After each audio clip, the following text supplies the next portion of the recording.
Hello everybody, Robname here, and it's been a long time since I've posted a video, but I'm doing it now. Similarly, it's been a long time since I've played this game, Brothers: A Tale of Two Sons, but I only played 2 chapters of it, and as I managed to never spoil the ending, except that this is a real sad game, in the previous days I played it to the finish, and boy, this was awesome. Yeah, I think there is no surprise when I say that this adventure, this tale, was wonderful, and I'm glad to have experienced it, and sad I did not do it sooner. And this is such a wonderful game that, well, here I am. It pushed me to talk about it. About my final thoughts on this game. Brothers: A Tale of Two Sons was developed by Starbreeze Studios with the help of a Swedish film director, Josef Fares, and was released back in 2013. As per its name, this is a tale following the story of 2 brothers, Naya and Nai, and at its core it's a charming adventure with platforming and puzzle elements. But before I go into why this is such a cool game and what I've discovered in it, I want to mention 2 small flaws I found, and yes, there are only 2.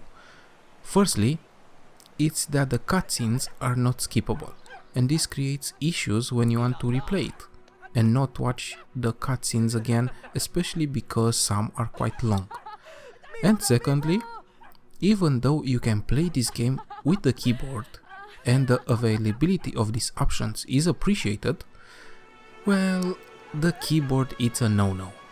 You lose a whole dimension in the gameplay, as I feel the controls are more cumbersome in this game at least, and the keyboard does not create the same feeling of unity when you control the brothers.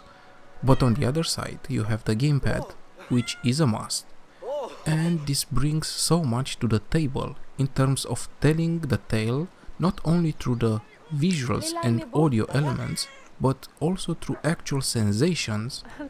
And yeah, I'll explain this in a bit. Okay, now that the flaws are done for, let's talk about the rest, which is all awesome. This game indeed is a tale, and as such, I feel the developers made the perfect decision with the aesthetics. And these are charming in a paint-like kind of way. As an example, it was a pleasure just to sit there for some time on each of the benches found by the brothers in their travels and just admire the sceneries and panoramas, which feel like paintings inspired from quintessential fantasy stories like Lord of the Rings. Also here, what adds to the graphical charm is the level of attention and care that was put into the details of the world. Details that are not only there to fill the space, but also to make it more beautiful and believable, and even to interact with and be surprised by the developer's imagination. To this, you can add the music and background sounds, which complement the visual perfectly and make all locations of the game really atmospheric, oozing with charm, even when they are terrifying or disgusting. And yes, this game has quite a few surprises. Another decision the devs took, and I love, is that they went without any dialogue in this game. Instead, they used a seems-like blubbery language, and the story is presented more through gestures, actions and visual design, which is also brilliant, as many times I found myself understanding the story or getting additional context information just by looking at the detailed environment. Yet, what I found even better was the gameplay and how the devs used it to add another dimension of experience the story. So, even though the actual gameplay is not groundbreaking in terms of what is happening on the screen, aka light puzzles, light platforming, and they keep all interaction simple and, dare I say, charming, the main focus is always put on how you control the game. The actual controls are also simple. You control the movement of the brothers with the gamepad sticks, 1 for each, and the triggers are the interaction buttons for the world. But due to the nature of controlling two persons, two brothers, different ages, different skills and personalities, well, the gameplay is kept interesting and feels fresh due to the asymmetrical nature of it, which we don't experience in many games these days. It takes quite a bit to get used to it, and I'd say around the halfway point in the story is when you get comfortable with this. And this asymmetrical control, I feel, brings so much to the table. Basically, at the start you have a harder time controlling the brothers, but with play, they learn to work together, and you see this because you actually are controlling them better. You grow with them. The brothers might even stop feeling like separate personas, and you have a unity now, a family bond that is working perfectly in achieving their goals and continuing the story. So even their bond as brothers is felt by you through the controls. Practically, the gameplay is also used to tell the story through the way you control the brothers, and this is their growing up story, a coming of age story, a tale where you grow with them and you feel with them, not only through the visual and audio nature of the media, but also through how actually you control them, a physical sensation. Well, from here I want to get into some spoiler territory, so if you have not played this yet, wait no more, as it is fully worth it. A lovely and charming game, simple yet with genius elements. It takes only 3 to 4 hours to finish, so like that saying goes, good things come in small packages. Okay, so now that you've played the game, we can talk about spoilers, and oh boy, this hit hard. And I knew the nature of the game. I knew that it was a sad game that even made Total Biscuit cry. Yet, I never expected the gameplay impact. I mean, that unity that we felt with the brothers when we got used to the controls got shattered. And it was like, you no longer have to use your big bro hand.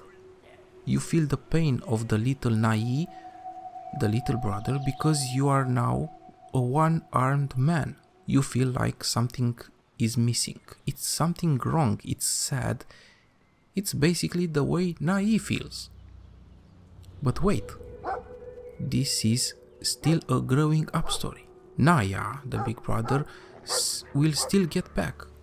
I mean, the owl-like hippogriff creature did, right? Well, this was a second genius moment in the game.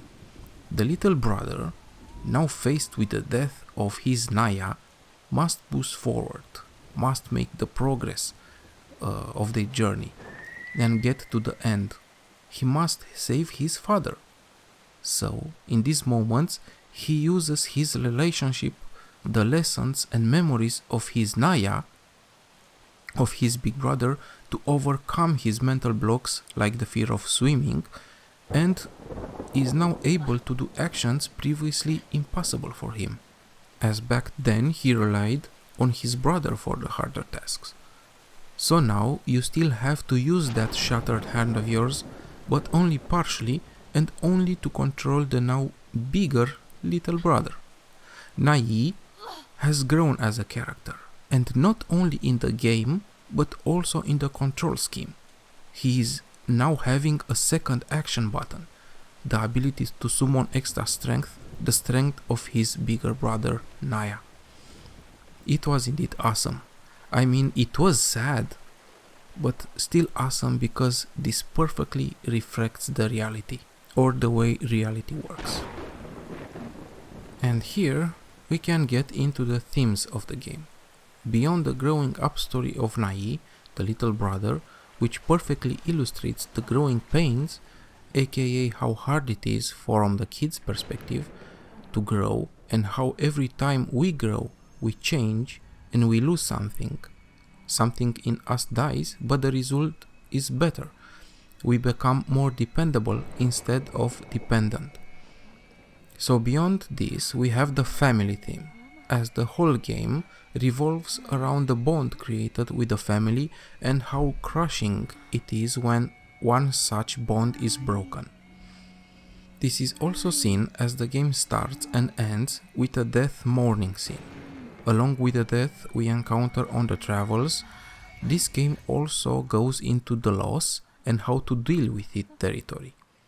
Here, weirdly, the game lets you experience it in full, without pushing for a resolution and giving you a proper time to think and the possibility to feel.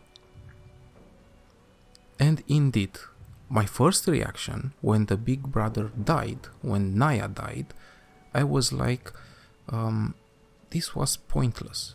Was it not better to not go for the cure, for the kids to live and the parents to pass on?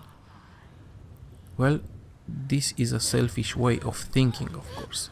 It was indeed a big risk they took, a very big risk if we consider the nature of their world. But it was the right choice to make, and even though it ended with the loss of Naya, this good choice not only saved the father and not only developed into a stepping stone for Nai to become more, but also had positive repercussions on so many other lives that were touched in and by their adventures. And now that I think about it, the only time that the brothers made a poor choice was when Naya did not listen to Nai, to not follow that alluring girl, that spider girl, into the cave, and yeah, this is the only time their unity fails, and fails with grave consequences, unfortunately. So yeah, even though I'm not one to go deep into discussions like this, I still love to think about and maybe touch on these kind of themes and topics when I see them in games. Actually, if you are into this and would love to get more details, I will recommend to you Ludicier's video analysis on Brothers, which I found to be quite on point. See the link in the below description. So, Brothers is one awesome example of a game that makes you feel and think a lot after you finish it. A game to cherish and share with others. So, do let me know in the comments, how was your experience with Brothers? And do you have any other games that made you think and feel like this? Well, I hope you enjoyed it like I did, and maybe also my little video. Feel free to give it a like if so, or dislike if it otherwise, and maybe subscribe if you'd like to see more videos about my geeky passions. In any way, I wish you the best for 2020, as this is my first video this year. Happy gaming and have a good one. Bye.